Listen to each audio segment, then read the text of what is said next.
ይበርዳል ዛሬ ትንሽ ለጥርስ ጥሩ ነው የጥርስ ውበት ህክምና ሰዎች በቀላሉ በሚረዱት ወይ ደግሞ በሚገባቸው መንገድ እንዴት ይገለጻል? ጥርሷ ሲያምር ነው እንጂ ጥርሷን እኮ አሰርተዋለች ለዛ ነው የሚያምረው መባል የለበትም። ቬኒር ለምሳሌ በደንብ በባለሙያ ከተሰራ ከ15 ዓመት እስከ 20 ዓመት ድረስ ላይፍ ታይም በዩ እናቴን ሰርቻታለሁ። ፍንጭት ነበራት። ፍንጭቷን ከተዘጋው በኋላ ሳያት በጣም ተቀየረች እና የሆነ ቢቀርብኝ ነው ያልኩት የልጅነት ጊዜን መጠቀም ከነበረብኝ ራሱ አሳልፌ የተጠቀምኩኝ ሰው ነኝ። አድገሽም በቃ እንደ ልጅ እንዴት ተዋወቃችሁ? ወደ ፍቅር ህይወትስ መቼ ነው የገባችሁት? ወደ ፍቅር ህይወት መቼ ነው የገባችሁት ካልሽኝ በቃ ምን ልበልሽ ሊነጋ ነው።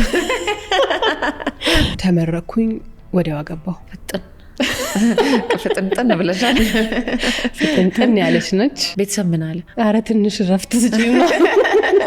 ልጅ በጣም አጥብቆ ለሚፈልግ ሰው እነግራቸዋለሁ ታይሚንግ የሚባል ነገር አለ። የእግዚአብሔር ጊዜ ልክ ነው። ፈጣሪ የሚሰጥሽ ያቺ ቀን ያቺ ሰዓት ልትዛነፍ አትችልም። የራስሽን ድርጅት ስትከፍቺ ያጋጠሙሽ ችግሮች ነበሩ ወይ? መጀመሪያ እንደተከፈተ ቤተሰብ ይመጣል፣ ዘመድ ይመጣል፣ የተወሰነ ሰው ከዛ ያልቃል። ሰራሻቸው ሁሉ ጥርሳቸውን ጨረስኩኝና ቁጭ አልኩኝ። የሚያውቅሽ ሰው ሆኖ ያኔ መምጣት የማይፈልግ ግን አሁን የሚመጣ ሰው አለ። እናቶች ግሩፕ ታውቂያለሽ? ፌስቡክ ላይ አላውቀውም። እናት ኩንሽ አስገቡኝ መነሳቸው። ለሰክሰስሽ ጠቀመኝ የምትይው በዋናኝነት ምንድን ነው? ስራችንን እስከ መጨረሻው ድረስ መስራት። እኔ ሐሙስ ለወልድ ሮብ ስሰራ ነበር። ስራ ቦታ ስውል ላጥ ከዛ ቤቴ ስሄድ መራመድ ራሱ ሊከብደኝ ይችላል።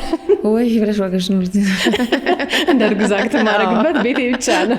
ከባድ ነገር ግን ገጥሞሽ ያውቃል? እንደው አልካ ነው ወይ?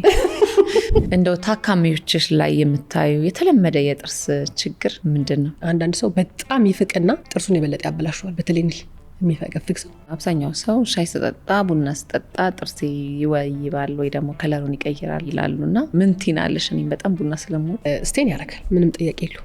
ቢጫ እየሆነ ነው ሄደው ጥርሳችሁ። እኔ አሁን አልጠጣም ቡና። እንዲህ መንቃት ስትፈልጊ ምንድን ነው የምታደርጊው? ሁኔታዎች ያነቁኛል። ጥርስ ካልሽኝ ጥርስ ነገር ያነቃል መሰለኝ። ጥርስ ካልሽኝ አይኔ ወይች ከሰራሻቸው ቢፎር እና አፍተር ሰዎች ራሳቸውን ለመቀበል ከሚከብዳቸው ድረስ የደነገጡበት ወቅት አለ? እንደዚህ ብሎ ሲስቅ የነበረ ሰው ወይም ደግሞ ሲያወራሽ እየተሳቀቀ እየደበረው በቃ የቴጄ ልሳቅ እኮ ነው የሚሉት። ባይደው በዚህ ጋር እየተዘረ ከነጭና ከጥቁር ነጭ ለምን?